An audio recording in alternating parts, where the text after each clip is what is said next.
Guys आज हम यहाँ पर MS एक्सेल का एक फीचर है डेटा वैलिडेशन, उसके बारे में पढ़ने जा रहे हैं। तो डेटा वैलिडेशन होता क्या है, इसका यूज हम किस तरह से करते हैं, इसको ध्यान से समझिएगा। यदि समझ में नहीं आता है तो बार बार रिपीट करके देखिएगा, वीडियो को समझ आ जाएगा। ठीक है। सो मैं यहाँ बहुत ही आसान लैंग्वेज में बताने जा रहा हूँ। सबसे पहले डेटा वैलिडेशन, इसका यूज करने के लिए हमें डेटा टैब पर जाना है। डेटा टैब मतलब डेटा मेन्यू पर है, और यहाँ डेटा वैलिडेशन करके ऑप्शन मिल जाएगा। जैसे हम डेटा वैलिडेशन पर क्लिक करते हैं तो हमें यहाँ एक डायलॉग बॉक्स मिल जाएगा। अब यहाँ पर होता क्या है, ठीक है। अब यहाँ हमें देखना है कि जैसे अगर हम किसी सेल में, अब जैसे अगर हम लिखने जा रहे हैं, सपोज हमें पहले एक सेल है, यहाँ पर हमें मोबाइल नंबर टाइप करना है, ठीक है। और दूसरी सेल में आधार नंबर टाइप करना है। अब यहाँ होता क्या है guys, mobile number fix digit होते हैं 10, ठीक है। मतलब अगर मोबाइल नंबर को टाइप करते हैं तो 10 से ज्यादा डिजिट नहीं होने चाहिए। वहीं आधार कार्ड में अगर टाइप करते हैं तो 10 से ज्यादा डिजिट यहाँ पर नहीं होने चाहिए। तो जब हम ये सारी चीजें फिक्स कर लेते हैं, है ना, मतलब किस तरह से फिक्स कर लेते हैं कि अगर हम उस पर ध्यान भी नहीं दे पाते हैं और डेटा अगर हम गलत उसमें फिल करने लगते हैं, एंट्री गलत करने लगते हैं, तो वो हमें एक एरर दिखाने लगता है। ये चीज कहलाता है डेटा वैलिडेशन करना।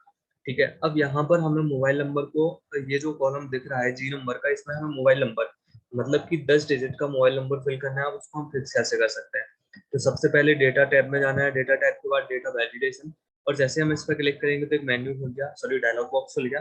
अब इस डायलॉग बॉक्स में कुछ ऑप्शंस आ रहे हैं। पहली टैब है सेटिंग, दूसरी इनपुट टैब, इनपुट मैसेज, और तीसरी है एरर अलर्ट। ठीक है। अब सेटिंग टैब में यहाँ पहला ऑप्शन आ रहा है क्राइटेरिया, वैलिडेशन क्राइटेरिया। इसमें अलाउ करके हम जैसे अलाउ वाले ऑप्शन में हम क्लिक करेंगे तो यहाँ पे कुछ ऑप्शंस खुलते हैं, any value, whole number, decimal, list, date, time, text length और कस्टम। ठीक है। अब हम वन बाय वन इनको समझेंगे कि इन ऑप्शंस का यूज क्या क्या होता है, राइट। सो यहाँ पर जैसे अगर हम पहले ऑप्शन पर क्लिक करते हैं, ये होता है होल नंबर का। अब जैसे गाइस हम यहाँ पर मोबाइल नंबर का लिए हुए हैं, तो यहाँ हमें टेक्स्ट लेंथ देखनी है कि 10 से ज्यादा डिजिट नहीं होनी चाहिए, ना 10 से कम होनी चाहिए। 10 यानी कि 10 होना चाहिए। वहीं आधार कार्ड में 12 डिजिट होती है, तो 12 यानी कि 12 डिजिट ही होना चाहिए। तो हम यहाँ टेक्स्ट लेंथ को लेकर ही इस डेटा वैलिडेशन को देख रहे हैं। बाकी के जो भी ऑप्शन है बिल्कुल लगभग सेम ही है, इसमें हमें उस पर ध्यान ही नहीं देना है। मतलब ध्यान देंगे कहने का मतलब है कि मैं यहाँ पर आपको एक टेक्स्ट लेंथ को लेकर बता रहा हूँ, आपको उस बाकी के ऑप्शन उसको उसके अकॉर्डिंग ही कर सकते हैं, राइट। तो यहाँ पर सबसे मतलब डेटा हमने यहाँ पर टेक्स्ट लेंथ को सिलेक्ट किया। यहाँ ऑप्शन आ रहा है अब डेटा, डेटा में कुछ ऑप्शन खुल रहे हैं, between, not between, equal to, not equal to, greater than, less than, greater than और इक्वल टू, और लेस देन और इक्वल टू। अब इसका होता क्या है मतलब, ठीक है। अब यहाँ हम डेटा देखेंगे बिटवीन, बिटवीन पर क्लिक करने के बाद यहाँ मिनिमम और मैक्सिमम आ रहा है। अब जैसे गाइस यहाँ पे मोबाइल नंबर 10 ही डिजिट का होता है, तो हम यहाँ मिनिमम और मैक्सिमम तो कुछ नहीं भर सकते। जैसे अगर कोई और एंट्री होती है जिसमें 5 से लेके 10 तक डिजिट भर सकते हैं, मतलब उसके बीच में कुछ भी टेक्स्ट आ जाना चाहिए, कितने भी डिजिट का आ जाना चाहिए, तो हम बिटवीन कर सकते हैं। यदि हमें नॉट बिटवीन मतलब कि 10 से, और सॉरी 10 से 15 तक टेक्स्ट लेंथ की डिजिट नहीं आना चाहिए। उससे 15 से ज्यादा आ जाए या फिर 10 से कम आ जाए, तो उसके लिए नॉट बिटवीन कर सकते हैं। इसके अलावा होता है इक्वल टू, इक्वल टू मतलब कि यहाँ पर जैसे अभी मोबाइल नंबर में हमें करना है इक्वल टू, मतलब कि 10 डिजिट, 10 से ज्यादा डिजिट नहीं होनी चाहिए। ठीक है। तो यहाँ हम 10 टाइप कर सकते हैं। इसके बाद ऑप्शन आता है नॉट इक्वल टू, मतलब 10 नहीं होनी चाहिए, 10 से कम हो सकती है या ज्यादा हो सकती है, पर 10 इक्वल नहीं होनी चाहिए। उसके बाद आता है ग्रेटर देन, जैसे 10 डिजिट होनी चाहिए, है ना। अब ग्रेटर देन अगर करते हैं तो 10 से ज्यादा डिजिट होनी चाहिए, 10 या 10 से कम नहीं होनी चाहिए। ऐसे ही लेस देन में 10 से कम डिजिट होनी चाहिए, 10 या 10 से ज्यादा नहीं होनी चाहिए। ग्रेटर देन और लेस इक्वल टू में यदि अगर हमें 10 से ऊपर देनी है, मतलब कि 10 और 10 से ऊपर यदि डिजिट देनी है ना, टेक्स्ट लेंथ होना चाहिए, तो फिर हम ग्रेटर देन और इक्वल टू को टिक कर सकते हैं। इसके अलावा अगर लेस देन और इक्वल टू मतलब कि 10 से या 10 से कम डिजिट होनी चाहिए, तो उसके लिए हम लेस देन और इक्वल टू का यूज कर सकते हैं। पर यहाँ हमें मोबाइल के लिए हमें 10 डिजिट ही चाहिए है, तो हम इसमें इक्वल टू पर क्लिक करेंगे। यहाँ 10 पर क्लिक 10 टाइप किया हमने, मतलब जितने भी टेक्स्ट लेंथ की हमें टेक्स्ट चाहिए उसको हमने टाइप किया, और यहाँ हम करेंगे ओके। जैसे हम ओके करते हैं, यहाँ पर इस वाले कॉलम में मतलब जी कॉलम में ये चीज अप्लाई हो गई। अब देखिएगा यहाँ यदि मैं 10 से कम डिजिट लिखता हूँ तो ये लेगा भी नहीं। जैसे यहाँ पर मैंने मोबाइल नंबर टाइप किया, ये ले लिया। अगर मैं यहाँ पर 10 से कम डिजिट टाइप करता हूँ तो यहाँ पर एक एरर शो करता है, the value you entered is not valid और a user has restricted values that can be entered into this cell, है ना। यहाँ पर यही एरर आ गई है कि यूजर ने इसको रेस्ट्रिक्ट करके रखा है कि 10 से या 10 से मतलब 10 से कम या 10 से ज्यादा डिजिट नहीं आनी चाहिए, तो हमें यहाँ पर 10 डिजिट ही बननी होगी। ट्राई करेंगे, यहाँ पर जैसे ऑप्शन आएगा, अब हम यदि 10 डिजिट भरते ही ये फिल हो गया।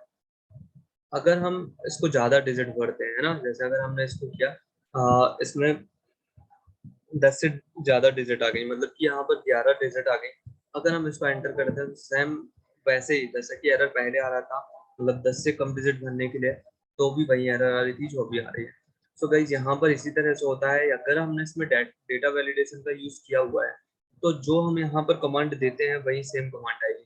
अब इसमें अगर जैसे हम डेटा वैलिडेशन में जाके और ऑप्शंस का यूज देखते हैं, तो टेक्स्ट उसमें पहला ऑप्शन आ रहा है एनी वैल्यू, मतलब कि कुछ भी लिखा हो सकता है, उससे कोई फर्क नहीं पड़ता। टेक्स्ट लिखा हो, टेक्स्ट कितने भी डिजिट का हो, कितने भी सॉरी कितनी भी टेक्स्ट लेंथ हो, या कुछ भी लिखा हो, उससे कोई फर्क नहीं पड़ता। अगर होल नंबर पर हम क्लिक करते हैं तो होल नंबर, इसमें डेसिमल नंबर्स नहीं आएंगे, ठीक है। डेसिमल नंबर्स में डेसिमल ही आएगा, होल नंबर्स नहीं आएंगी या और कुछ नहीं आएगा, ठीक है। लिस्ट में मैं इसके बाद बताता हूँ, डेट, टाइम और टेक्स्ट लेंथ सेम प्रोसेस है। यदि डेट हम डालते हैं, वही जो सारे ऑप्शंस हमने टेक्स्ट लेंथ वाले में पड़े हुए थे वही ऑप्शन इसमें आएंगे। टाइम के लिए भी वही ऑप्शंस आएंगे। कस्टम में जाके हम अपना फॉर्मूला क्रिएट करके और भी सारी चीजें कर सकते हैं। तो यहाँ भी हम लिस्ट के बारे में पढ़ने जा रहे हैं, लिस्ट क्या है, ठीक है। तो यहाँ जैसे अगर मैं आई वाले कॉलम में यहाँ पर जेंडर टाइप करने वाला हूँ, अब अगर हमें जेंडर को टाइप करना है तो इसमें जेंडर क्या, देखो यहाँ पर मैं अलग से एक लिस्ट बना रहा हूँ, मेल, फीमेल और चाइल्ड, ठीक है। मुझे इस वाले कॉलम में इन तीन ऑप्शंस के अलावा कुछ नहीं चाहिए, तो मैं जेंडर में मतलब इस कॉलम को सिलेक्ट करूंगा, डेटा वैलिडेशन, और यहाँ जाकर मुझे लिस्ट ऑप्शन को सिलेक्ट करना है। जैसे लिस्ट में करूंगा, यहाँ पर देखिए डेटा वाले कोई भी ऑप्शंस नहीं खोल रहे हैं, यहाँ पर सीधा सोर्स आ रहा है। जैसे हम सोर्स पर क्लिक करेंगे और हमें जाके इन सेल को सिलेक्ट कर देना है जो भी लिस्ट बनानी है, ठीक है। लिस्ट में जो भी चीजें चाहिए हम उसको हम सिलेक्ट कर देंगे, उसके बाद ओके करा। और जैसे हम देखिए अब जेंडर वाले कॉलम में कहीं भी आएंगे, वहां बगल में एक छोटा सा एरो आ रहा है, उस एरो के साथ में जैसे क्लिक करेंगे तो ये ऑप्शंस खुल जाएंगे, ठीक है। अब इन ऑप्शंस में हमें जो भी फिल करना है वो हम यहाँ से फिल कर सकते हैं। तो इस तरह से डेटा वैलिडेशन में एक लिस्ट का यूज किया जाता है।